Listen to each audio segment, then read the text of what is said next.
Hello and welcome to BusyWorksBeats.com. Today we got the UK boys, I call them, from Producer Diaries podcast. Shout out to J Cactus LLB. Ocean wasn't on this episode, but shout out to Ocean, shout out to Scanner, shout out to Chucky Beat, shout out to, who else is over there? Jack. I know I'm missing a lot of folks, but I call them the UK boys. So today I'm going to respond to their segment called The State of Production Content. Let's hit play on this one. One of them was quite good. He said, it's actually a good one for us specifically, but he said, are you satisfied with the current state of production content? Production content. Look at that lighting. I feel like there's enough content out there to be satisfied with some of it. I've always said that the type of content I don't like is the negative stuff, so I never really watch reaction videos where they're like, I don't know, just sort of bitching about people or trying to find the negatives in things. Like, I get it, but you know, when some people are just so invested in drama and they're just trying to paint a negative picture all the time, I'm not really into that. I feel like that just adds fuel to an unnecessary fire, because there's a lot of producers out there who are maybe doubting themselves and they're maybe scared to release music or scared to actually go for it. And then when you start watching videos of people criticizing other people and being like, oh, he only got there because of this and he only did that because of this, then everyone gets in this negative mindset where they're like, oh, well, yeah, he only made it because of that, so I could never make it because I didn't have that experience. You know what I mean? They'll find ways to justify why they're not doing the work. Facts. So I try to stay away from like negative producer content. So that Let me pause that real quick. Let me make sure he's not going to end this one thing. I feel like there's so many tutorials out there, so yeah, I feel like there's more than enough videos for you to watch to learn how to make solid beats. So you could be satisfied in that way. Maybe I'd like to see, and this is always hard because I do it. Right, he's going into a lot of different points, so I want to go point by point here to stay on target. His first point was, let me run that back. Made it because of that, so I could never. Basically, you know, the producer community are dealing with the algorithm and they have to make clickbait type stuff. And so naturally it's leading into more negative headlines, negative titles. And then he says, you know, we producers tend to justify where we are by demonizing somebody. So for example, it's a mindset shift. And I'm just adding this for the Busy Works Beats podcast is, you know, when we're taught the money is the root of all evil, we are demonizing the thing that people claim they want. So when whatever we can't understand, like of how somebody got somewhere, we demonize them. Like, oh, that billionaire is a billionaire because he had to cheat the system. And my question back to everybody is a simple question is, who said the music industry was fair? And I say music industry specifically. Who said Sony, Warner, and Universal are fair? Who said dealing with gatekeepers is fair? Who said dealing with radio is fair? Who said, you know, the clubs are fair, the nightclubs, the venues? Who said this is a fair game? There's no real fairness in this game. And I think we always speak about the side that's, what does he say? I forgot how he said it. Never make it because I didn't have that experience. You know what I mean? They'll find ways to like advantage. If we don't have an advantage, it's like, okay, what if we were the person with the advantage? We wouldn't be complaining because we would have the advantage. And so I think just to start, you know, focus on his first point is that producers are taught to demonize what they don't understand. And that's the gist of it. If we see somebody grow their platform, they're like, oh, it has to be fake. If we see somebody getting a bunch of money, oh, they had to steal, lie, cheat, or steal. And, you know, if we see somebody, you know, around a bunch of women, for example, we're like, oh, he must be pulling a Diddy or something like this. It's just, we're always demonizing something that we can't understand. But he makes a second point here, which I didn't realize he had multiple points. To justify why they're not doing the work. So I try to stay away from like negative producer content. So that would be one thing. I feel like there's so many tutorials out there, so yeah, I feel like there's more than enough videos for you to watch to learn how to make solid beats. And funny enough, just a side comment real quick, is that I don't need the person giving the tutorial to be some expert. I can learn from a person who just, you know, just doing a screen cap. They just started FL and they did something quirky that sounds cool. I could learn from the person who's been in the game, you know, 50 years. I could learn from the person who is halfway into this journey. So I can learn from everybody. And that's what we have to humble ourselves to understand, is that just because somebody, and I'll get into this later when LLB brings it up, but just because somebody's Grammy winning or Grammy whatever does not mean they know all the technique in every single step that we come through in FL Studio. Let's continue though, because there's a lot. So you can be satisfied in that way. Maybe I'd like to see, and this is always hard because I do it myself. Like, so when we make videos, we really need to, like, we're fighting the algorithm basically. Like, we can't just upload videos and be like, we're just cooking up and we'll make whatever we want to make. Like, the videos that tend to do well are maybe something that's trending in that moment. Like, for me, Central C drops a song, so I make an Essential C tutorial. I might not always want to make Essential C beat that day, but I know it's what people are asking for and I'm trying to serve the community. Whereas I'm sure a lot of people making videos would rather just make some experimental stuff, but it's really hard to kind of serve the algorithm when you're just making random stuff because it's not what people are searching for. True. That's when we're in growth mode. So here's something I had to learn over doing YouTube for a while. And not that I'm a grandmaster or anything, is Jay's making a good point about if we're trying to at least stay status quo or grow a little bit. What happens when you've maxed out your search growth is that we have to do two things. And this is for people who are in the game. People who aren't in the game, you might not understand what I'm about to say. But if we want to not just focus on the YouTube platform and we want to convert people to paying customers, we have to show them a desired outcome. Everybody has different desired outcomes. So I could, make these videos reacting to Jay Cactus. I could make videos talking about the hottest topics in the world. Isotope. I could make videos about why industry music producers hate me. But at the end of the day, how many customers does that create? If we're in the game of running a business, building a business, growing a business, how many customers did I create? Not how many subscribers. So it's a seesaw. Some days I'm focusing on building subscribers. Some days I'm focused on customers. There's a great game called Civ Rev. You could download it on the iPhone.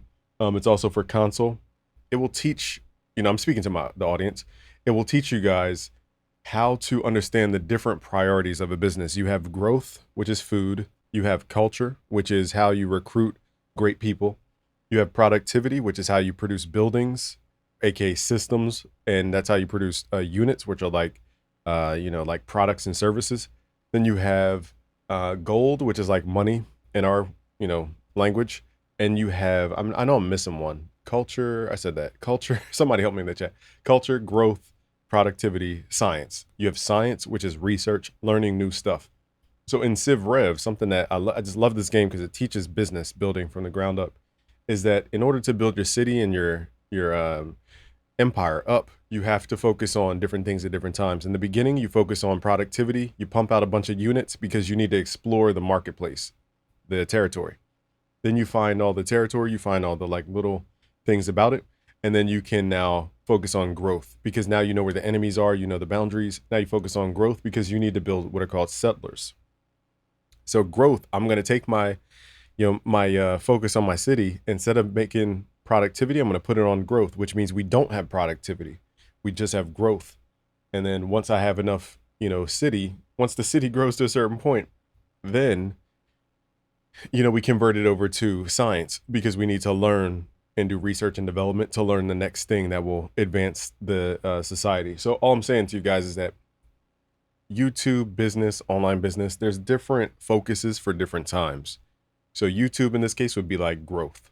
If I want subscribers and I want views, I'm going to focus on trendy stuff, reacting, current events, all the clickbait titles you guys could think of. That's growth. Now, once we have the growth, we still need to run a business. We need gold to keep the business going, to build buildings, to build infrastructure and all that type of stuff. So we have to convert the growth. Now that we have all these citizens, so to speak, we have to convert that over. And that's the science of running an online business. But there's different stages where we're going to focus on different things. So ultimately what I'm saying is, even if somebody does make a video that's random and, it's about there's less viewers, significantly less viewers, doesn't mean we didn't get customers out of the video. And I don't mean like everything's about customers, but if the point of running a business is to serve a customer and we're only serving subscribers, which are not customers, then we're not really running the business properly. There's 4 layers. And I taught this in my, where did I teach this? On Instagram. So the first layer is spectators. Spectators' job is to just watch and view. Our goal with spectators is to build curiosity. So that's what a lot of people focus on, just that first person, that spectator. Nextly, you have what's called a skeptic. A skeptic's job is to find flaw in the system.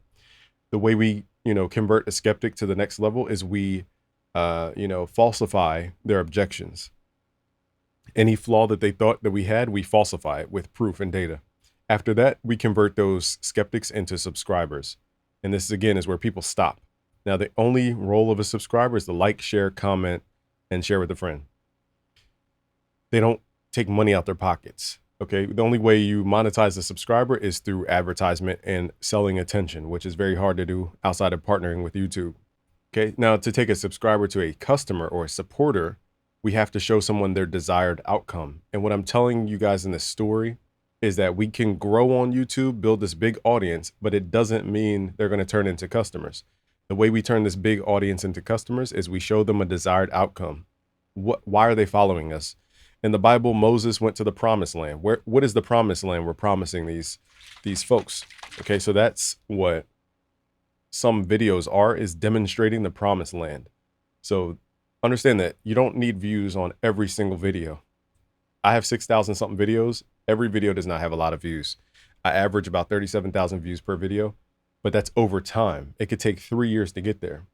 And my point in saying that, some videos might stay at 600, but because they have 600 views does not mean it didn't create customers. That was the video that converted the subscribers to become a customer. So now I can go back to the beginning of that cycle, gaining more spectators. So I know that was a long segment, but I'm going to have a course about this because I have to teach you guys. I'm not talking to Jay. I'm talking to the audience. I need to teach everybody who watches these videos, like, how it actually works, I guess. Like, all right, let's as soon continue. as a hit song comes out, everyone's searching on like how to make those type of beats. So yeah, it's like we're fighting the algorithm. We're helping people, but we're not always in that mind state to make those type of beats, are we? So maybe that's one thing. What do you think? Yeah, I agree, to be fair. I think it's like there's good stuff out there, there's shit stuff. I do think at the minute, in my own skin, like at the minute I'm getting to a point where like I'm not like super comfortable with certain content that I'm personally putting out. I don't know, it's not like a guilty conscience. It's like before maybe like early 2020, like 2020 through 22, 23, we were kind of out in the field a lot more, and I think it inspired a lot of the content, and it kind of confirmed like the content was legit. Whereas for some reason, like because I've not been out doing a lot of sessions, not like super like really been in the field, I feel like it's hard to give advice on stuff that I'm not really doing at this time. So and I feel like that is kind of like common across the board with a lot of like YouTube content creation. Information's still decent, it's still valid, it's still good information.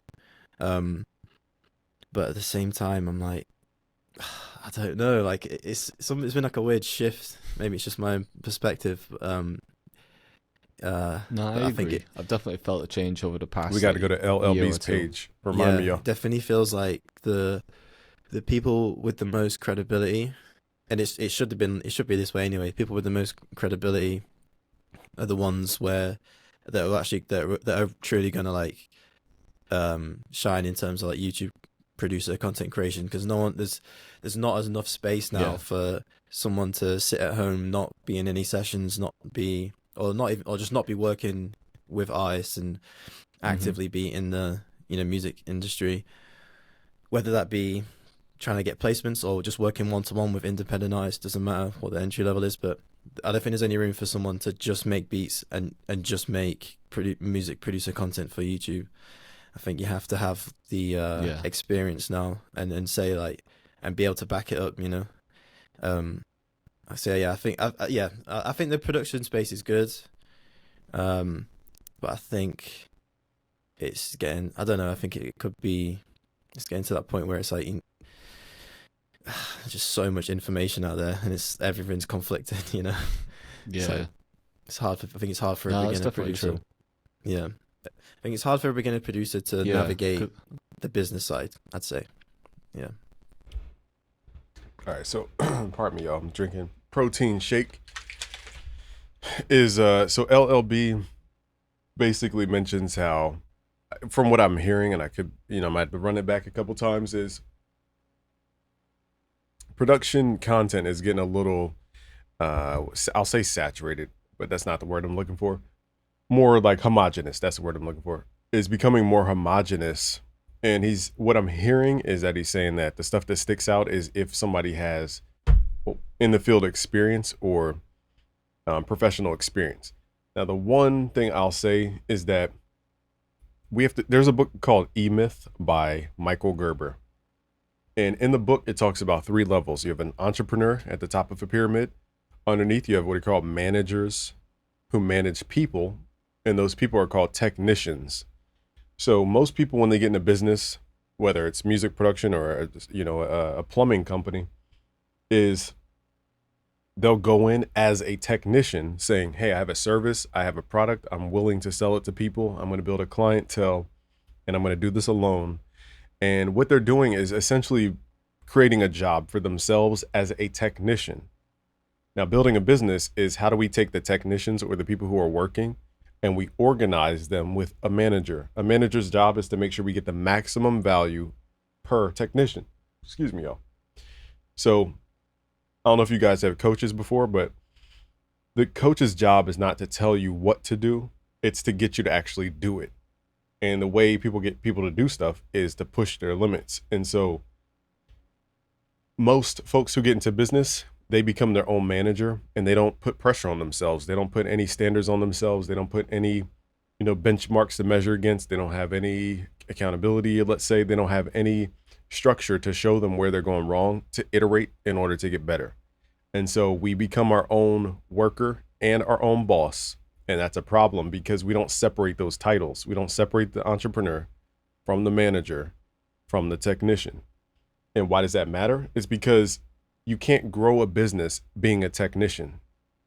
And this is the part that sucks as a music producer because all we want to do is produce music, make sounds, do dope stuff with sound, and just manipulate waveforms. That's the magic of music production. But the business of music production means we have to now detach from that identity and move to the next rung up the pyramid. So now we have to go, okay, I know music production, sound design, all this, that's not going to grow the company. What's going to grow the company is managing time, managing the revenue coming through the business, managing the paperwork, managing other people that you might be working with. Okay, now the boring stuff is your day-to-day. And now you slowly get detached from the technician part. And because we don't train other people up, this is why education is so important. So anytime somebody tells me tutorials aren't worth it and all this, there's a book by John Maxwell called 5 Levels of a Leader. And the highest level of a leader is a teacher, because a teacher has to duplicate themselves to somebody else in order for that somebody else to take the role that they previously had. So in other words, I have to train somebody so well with music production tutorials that they know exactly what I do, why I do it, how to think about the philosophy behind it. Because now when I want to do the manager role, they can do the technician role without me being there. And then I should train them so good that they train somebody else. And that's how it should be if you want to build an organization that grows. So we teach somebody else, that somebody else takes our place so that we can move upward, become the manager in that case. Once we master managing all our technicians, then we teach somebody else how to manage, and then we become an entrepreneur. What does an entrepreneur do? Raise capital, build systems, focus on the revenue of a business to really get the maximum value out of it, and either sell the business, grow the business, or just move to a different business and do the same exact thing. But we producers want to be everything in one. We want to be the technician, the manager, and the entrepreneur, which is a solopreneur, which is fine to be solo. But if we don't leverage and separate those tasks, we can easily get confused about what we're doing every single day. And I think that's what happens with people making content. But that's all they have is content, including myself. Yeah. All I had was YouTube in the beginning. And I agree. Because all that information can be overwhelming. And yeah, maybe like years ago when... But I want to comment. One thing I forgot to comment on is LLB mentioned how, the more experienced folks are, standing out more. In my opinion, this is just for my rough... I've been in this game for a while. And that's not saying I'm better or worse than anybody else. I'm just saying I've seen a lot in 10 years on YouTube. the experts have the most dense information if they're good teachers. A lot of experts aren't good teachers. I've even paid people to come on my platform to give information, and they didn't say anything that was a takeaway. And I was like shocked how little they had to say. I've seen people on YouTube who are beginners who have more information to give. And it's not saying they aren't knowledgeable. It's that they haven't taken all that unconscious, subconscious material that makes them great and figured out a way to translate that to communicate that to somebody else. So they're great, back of hand, they're great. But the problem is they don't have that communication to translate their greatness, into that level 5 leader. So that's, a skill set that has to be built outside of somebody's accolades. I've dealt with people who won Grammys. And once you guys learn the science behind winning a Grammy, it's not as glamorous as you guys think. Okay, so, won Grammys, work with the top artists in the world. That does not mean you're going to get better information from them than you would somebody who's giving it for free on YouTube who has 200 subscribers.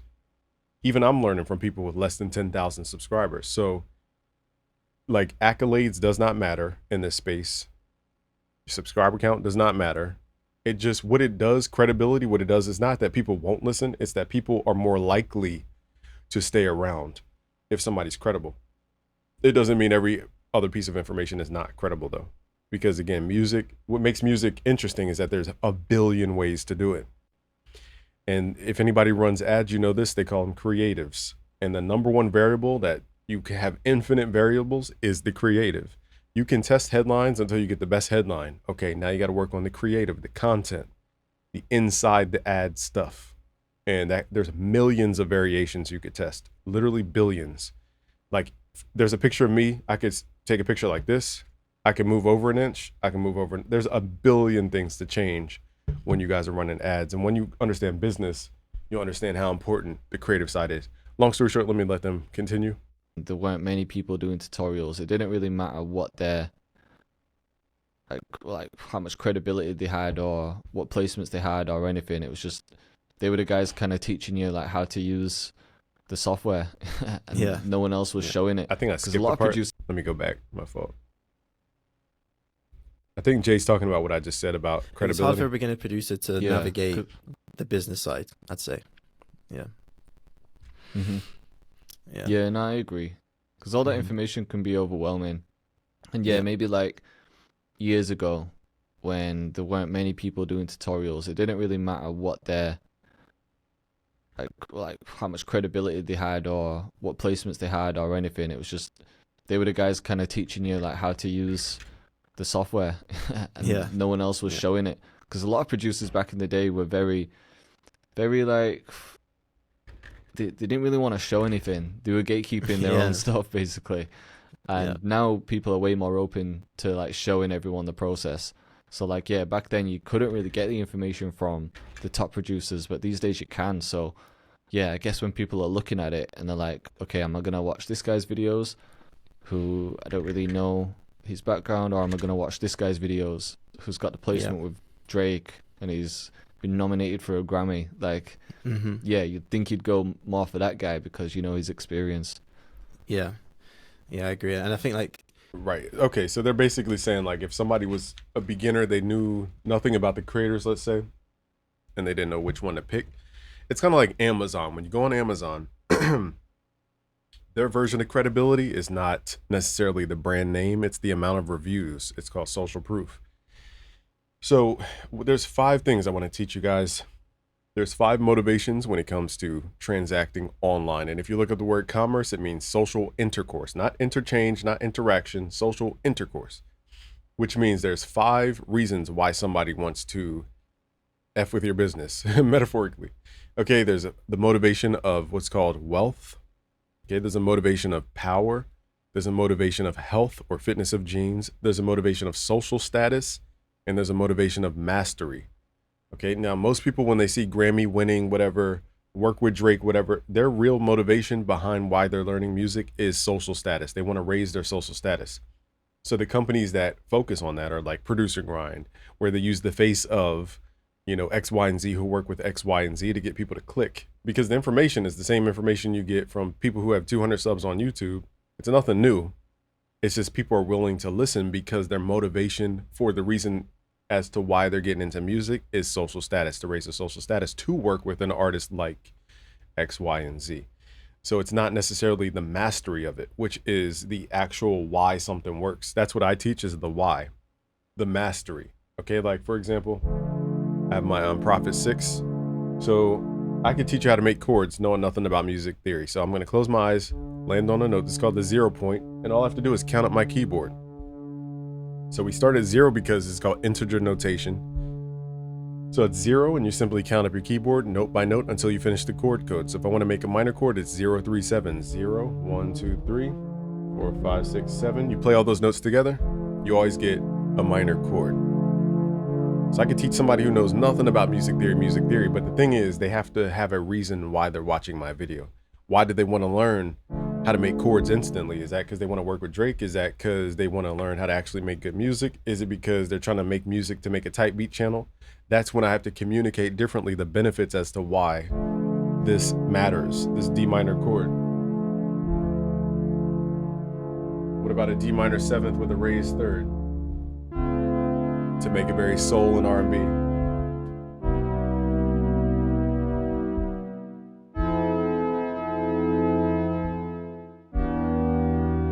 What about dropping the tonic in the 5th? That Tyler the Creator type sound. So do they want to learn that to be like Tyler the Creator, social status?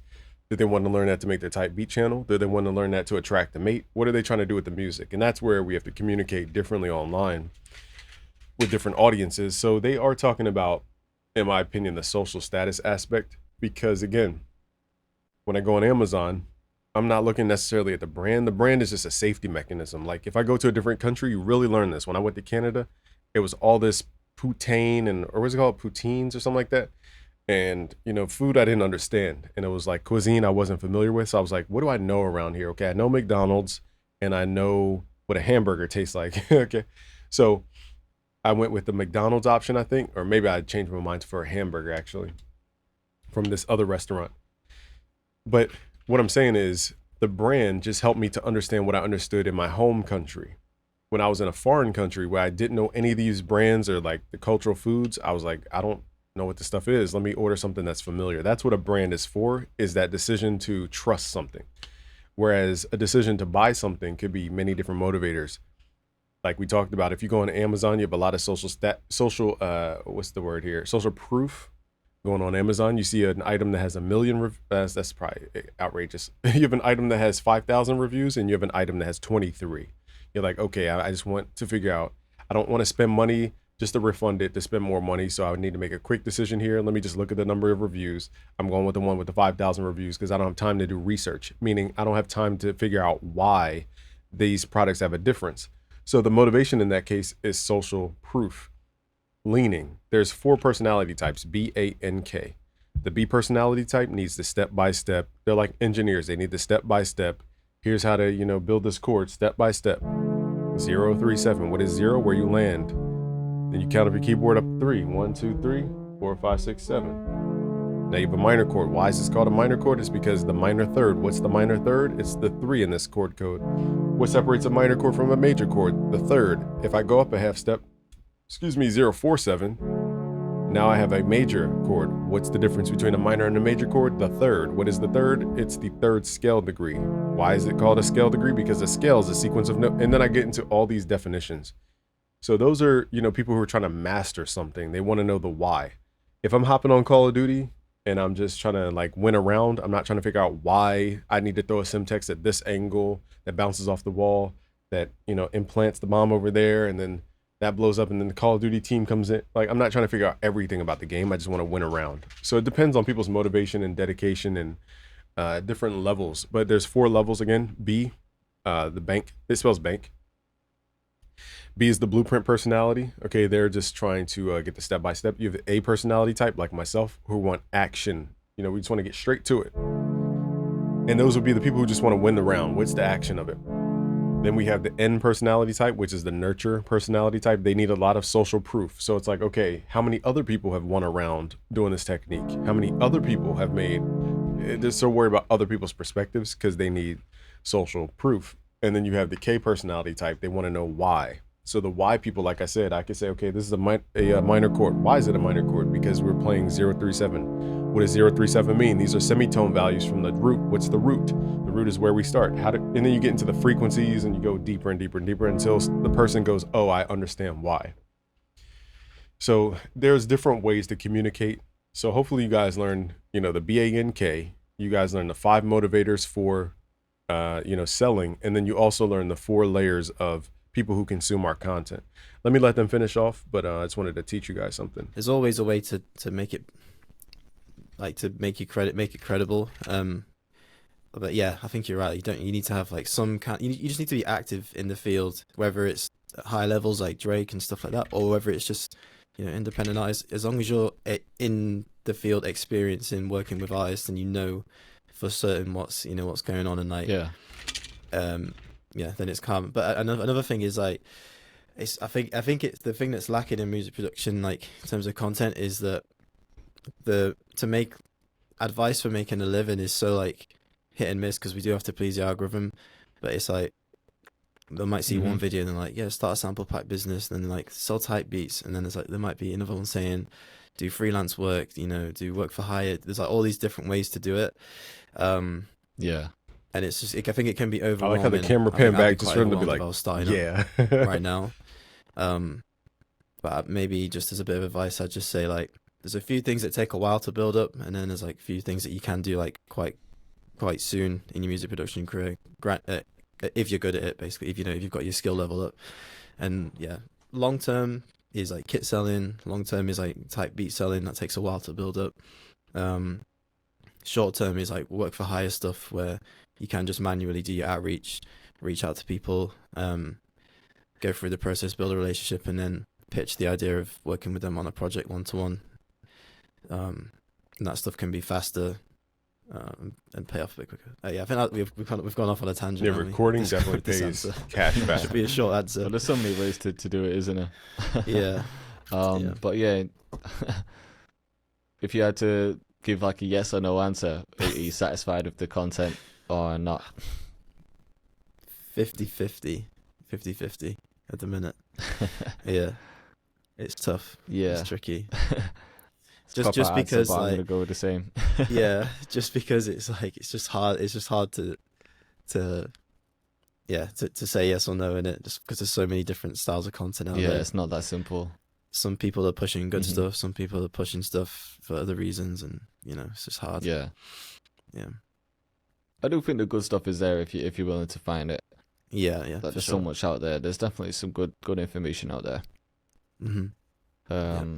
Okay, let's move on, because I know we're running. I think they're about to move into a different topic. So I think what LLB is getting at is, I'm going to go to his YouTube. He has a community.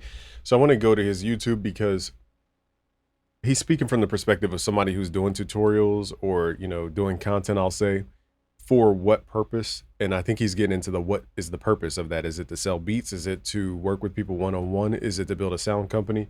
There's different pathways, and I think they are completely different pathways.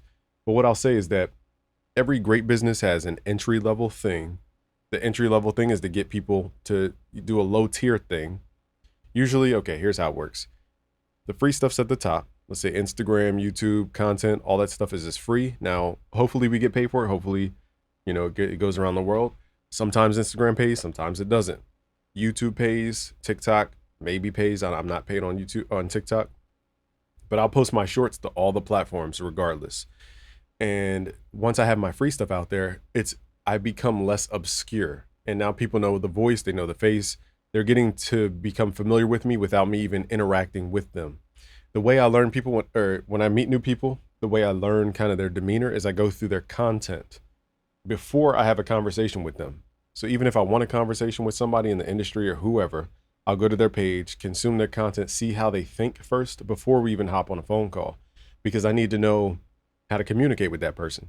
So content is also not just about getting new people. It's about showing the people that you're already engaging with more about yourself before you guys even meet, to where you feel more familiar during the conversation. I do that even with the top people.